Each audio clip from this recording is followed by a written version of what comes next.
कुछ भी कहना है, बहुत देर हो चुकी है। सुबोध आराम से बोलो, अम्मी और सलीम सो रहे हैं। तुम चाहो तो तोहफे रख सकती हो। सुबोध, इतनी नफरत करते हो क्या तुम हमसे? हमने क्या किया है सुबोध? हमें माफ कर दो। देखो अनीस, हम दोनों के लिए बेहतर यही होगा कि हम पहले जैसे ना मिले। तुम जवान हो, खूबसूरत हो, तुम्हारे लिए जिंदगी आगे पड़ी है। हम दुआ करेंगे तुम खुश रहो। सुबोध, हम तुम्हारे बिना नहीं रह सकते हैं। ऐसा क्या हो गया है कुछ दिनों में? या कोई और जैसी जवान खूबसूरत तुम्हारा बिस्तर गरम कर रही है? तुम जैसी बदतमीज लड़की मैंने आज तक नहीं देखी। चलता हूं, तुमसे तो बात करना ही फिजूल है। सुबोध, सुबोध, हम तुम्हारे बिना नहीं रह सकते हैं। सुबोध, सुबोध, हमें माफ कर दो। सुबोध, सुबोध, अगर तुम नहीं रोके तो हम आपको मार डालेंगे। सुबोध, सुबोध। अनीस, ये क्या बचपन है? क्या तुम नहीं देख सकते कि हम बच्चे नहीं हैं? अनीस, ये बंदूक नीचे रख दो। हम यही मर जाएंगे और तुम ही खड़े खड़े हमें देखते रहोगे।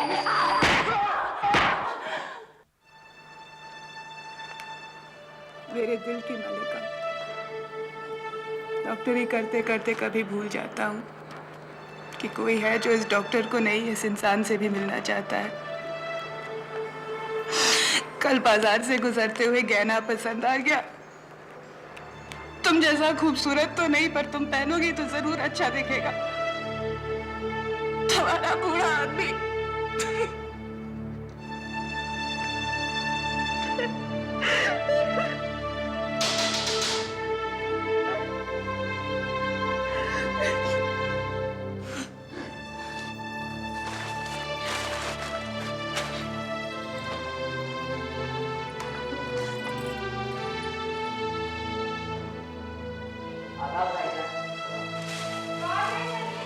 मैं हूँ अम्मी, अब्बू की बरसी का सामान लाया हूँ।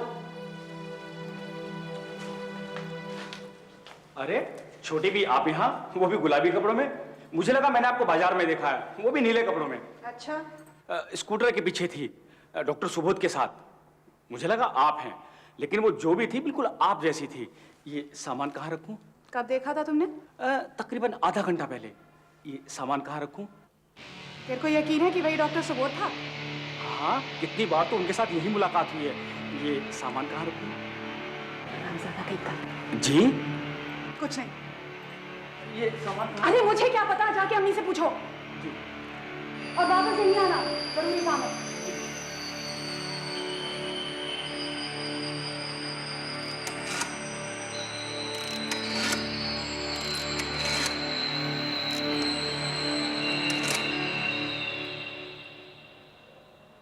हेलो, हम अनीस बोल रहे हैं। हाँ, पहचान लिया। बहुत नाराज हो? इतने दिनों से कोई खबर नहीं। मैं बिजी हूँ, बोलो क्या काम है? हम क्या तुम्हें सिर्फ काम से मिलते हैं या फोन करते हैं? तुम्हें ये तो कहा था कि तुम मुझसे नफरत करती हो। आज दोपहर को वो लड़की कौन थी तुम्हारे साथ स्कूटर पर? तुमसे मतलब? हमसे कोई मतलब नहीं। अनीस, मुझे राउंड पे जाना है। साफ साफ क्यों नहीं कह देते? अगर बात नहीं करनी, मिलना नहीं है तो साफ साफ कह दो। हम तुम्हारी चिट्ठियों का क्या करें और तुम्हारे तोहफों का? वापस ले जाओ, हमें नहीं चाहिए कुछ भी। बस एक बार घर आ जाओ, फिर चाहे कभी मत आना। अगर तुम्हारी चिट्ठियां हमारे पास रहे तो हम तुम्हें भूल कैसे पाएंगे? ठीक है, ड्यूटी के बाद मुझे कुछ काम है, मैं रात को आता हूँ।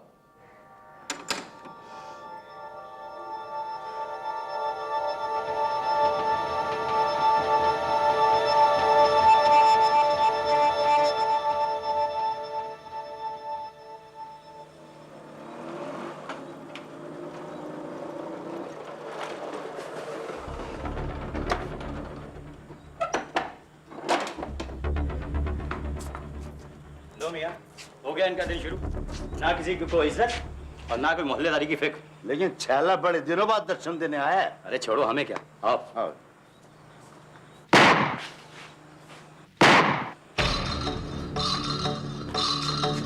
अरे ये क्या हो रहा है? साथ साथ दिखाई नहीं दे रहा। एक आदमी जमीन पे पड़ा है और अनीस भी।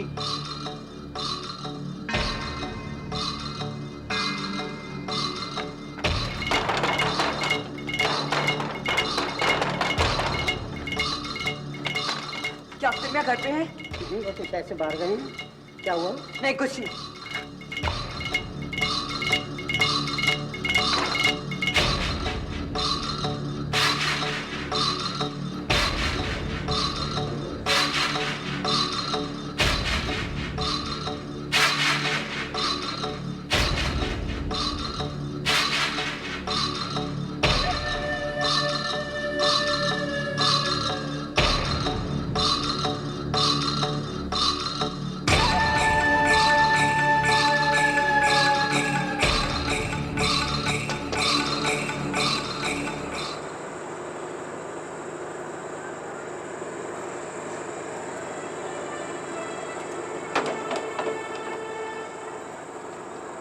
आप मिसेस सुबोध कांत हैं? जी कहिए।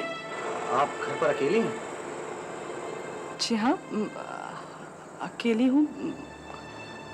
बात क्या है? आप अपने कुछ रिश्तेदारों को बुलवा लीजिए। क्यों? मुझे अफसोस है कि डॉक्टर सुबोध कांत एक दुर्घटना में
हमारे पास सर्च वारंट है।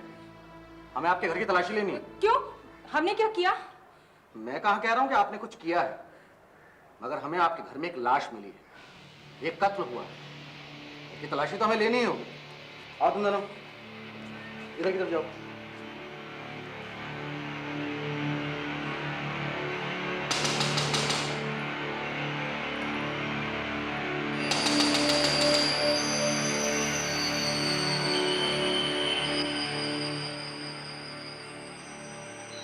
आप शायद अनीस है। जी। हमें आपके कमरे की तलाशी लेनी है। मगर आप देखिए, आप हमें जितना कोऑपरेट करेंगे आपके लिए उतना ही अच्छा है। हटिए यहाँ से।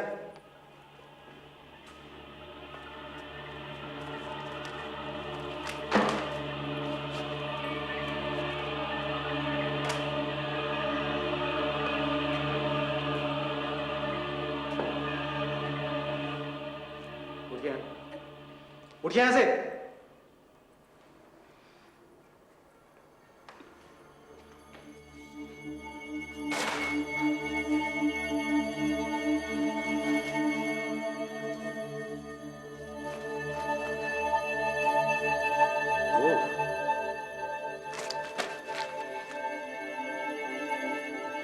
डॉक्टर सुबोध को मैं जानता था, लेकिन आपके इन लेटर्स को देख के लगता है कि आप तो बहुत अच्छी तरह से जानती थी।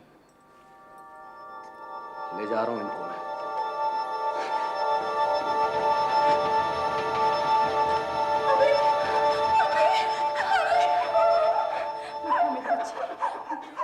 लोकल प्रेस में इस खबर को खूब अहमियत मिलने लगी। अनीस कातिल है या नहीं, इस बारे में अलग अलग अखबारों में रोज अलग अलग कहानियां छपने लगी। ज्यादातर प्रेस को अनीस के साथ सहानुभूति हुई।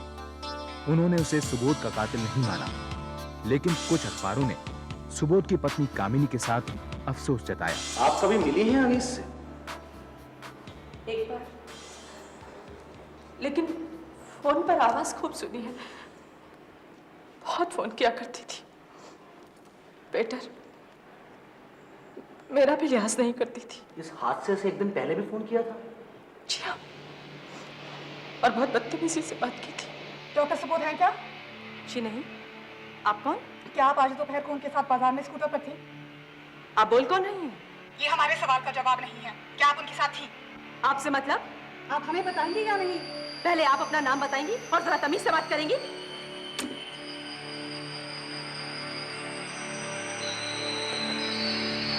काश मैं झूठ बोल देती, काश मैं कह देती कि मैं ही थी। उसे मुझसे जलन नहीं थी, सुबोध की बाकी सहेलियों से थी। सब मेरी गलती है, मैंने ही अपने पति की जान ले ली।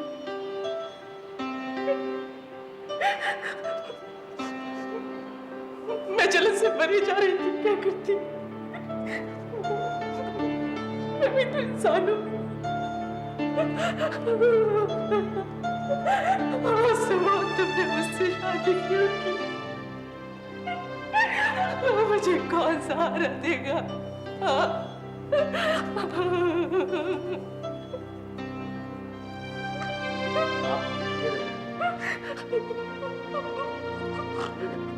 हमने राशि मियाँ की नौकरी छोड़ दी है। अब देखिए ना साहब, उस खानदान से हमारा कुछ लेना देना नहीं है। क्यों?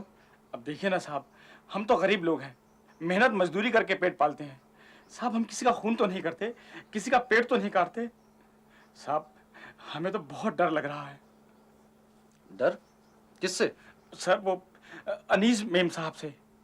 आप देखिए ना साहब, हमने उन्हें ये क्या बता दिया कि हमने डॉक्टर सुबोध के पीछे किसी को स्कूटर में बैठे देखा है बाजार में। साहब वो तो हमारे पीछे ही पड़ गई। जकी!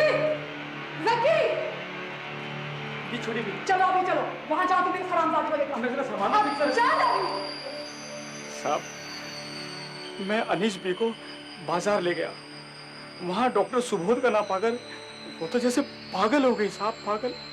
हमें बहुत डर लगा। ठीक है, मुझसे पूछे बिना शहर छोड़कर मत जाना। जी जनाब। करीबन 2 साल हो गए सर, और 2 साल से हम यही देख रहे हैं, और हम तो पहले ही जानते थे कि ये सब होने वाला है। करीब 10:30 या 11:15 बजे होंगे, तब वो आया। दरवाजा किसने खोला हमने नहीं देखा।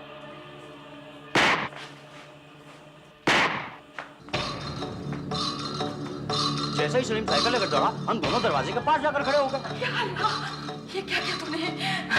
अल्लाह का तो खौफ किया होगा। उसने हमें धोखा दिया, बर्बाद किया था उसने हमें। हमने कुछ गलत नहीं किया। चुप कर, चल चल अंदर चल, चल अंदर चल, अंदर चल।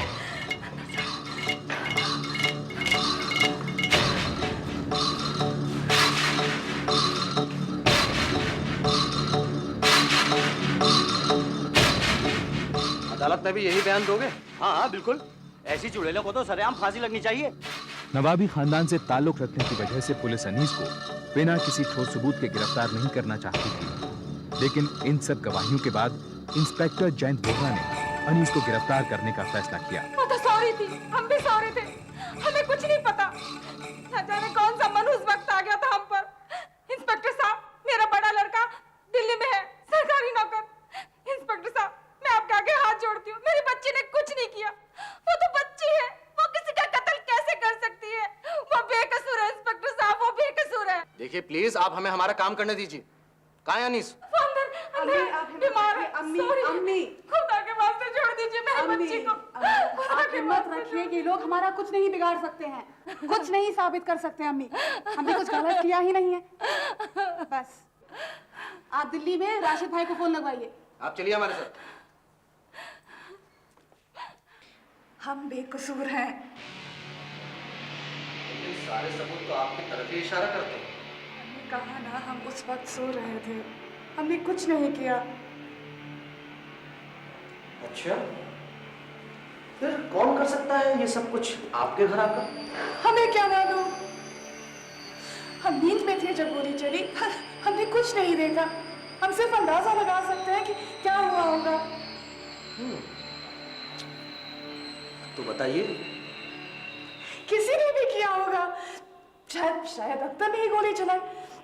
वो सुबोध से बहुत चलता था, अक्सर हमें मिलने से मना करता था। वो काफी अच्छी कहानी है, लगता है फिल्में बहुत देखती हैं।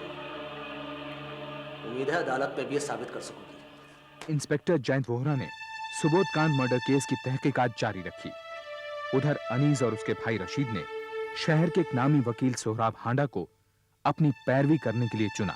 आपने इंस्पेक्टर जयंत वोरा को बताया कि कत्ल अख्तर ने किया है? जी। साबित कर सकते हैं? वो करना आपका काम है। जिस रात कत्ल हुआ उस रात अली और रिजवान ने सिर्फ सलीम को आपके घर से निकलते हुए देखा था। अख्तर तो उस रात शहर में नहीं था। हमें कुछ नहीं मालूम। कोई रास्ता ढूंढिए और हमें यहाँ से बाहर निकालिए।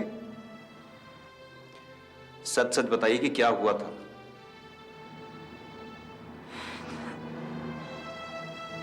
हम सिर्फ उसे धमकाना चाहते थे। उसके खत लौटाने के बहाने हमने उसे घर बुलाया। जल्दी से कहो जो कुछ भी कहना है, बहुत देर हो चुकी है। सुबोध आराम से बोलो, अम्मी और सलीम सो रहे हैं। तुम चाहो तो तोहफे रख सकती हो। सुबोध, इतनी नफरत करते हो क्या तुम हमसे? हमने क्या किया है सुबोध? हमें माफ कर दो। देखो अनीस, हम दोनों के लिए बेहतर यही होगा कि हम पहले जैसे ना मिले। तुम जवान हो, खूबसूरत हो, तुम्हारे लिए जिंदगी आगे पड़ी है। हम दुआ करेंगे तुम खुश रहो। सुबोध, हम तुम्हारे बिना नहीं रह सकते हैं। ऐसा क्या हो गया है कुछ दिनों में? या कोई और जैसी जवान खूबसूरत तुम्हारा बिस्तर गरम कर रही है। तुम जैसी बदतमीज लड़की मैंने आज तक नहीं देखी। चलता हूं, तुमसे तो बात करना ही फिजूल है। सुबोध, सुबोध, हम तुम्हारे बिना नहीं रह सकते। सुबोध, सुबोध, हमें माफ कर दो। हाय, सुबोध, सुबोध, अगर तुम नहीं रुके तो हमें आपको मार डालेंगे। सुबोध, सुबोध। अनीस, ये क्या बचपन है? क्या तुम नहीं देख सकते कि हम बच्चे नहीं हैं? अनीस, ये बंदूक नीचे रख दो। हम यही मर जाएंगे और तुम ही खड़े खड़े हमें देखते रहोगे।